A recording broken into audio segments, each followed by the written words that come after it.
நீ பேசாத எனக்கு சீக்கிரம் வாண்ணா. என்னாச்சு ஆனா எங்க மாமா என்னாச்சுண்ணா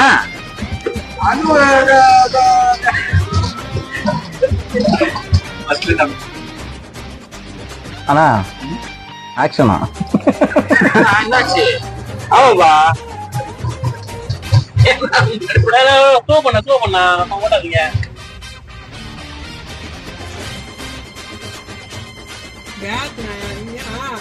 ஏடா நீ முன்னாடி வர முன்னாடி மூஞ்சி பெருசா தெரியுது உனக்கு சொல்றது இவரு கிட்ட வந்துடுறா இது வந்து பேச்சு எப்படி தெரிஞ்சு மூஞ்சி ஆமா காட்டி இப்படி பார்த்துறாரு அவர் கிட்ட வந்துடாரு நான் அதான் சாய் விட்டு அவரை சாயம் பண்றாரு அவரு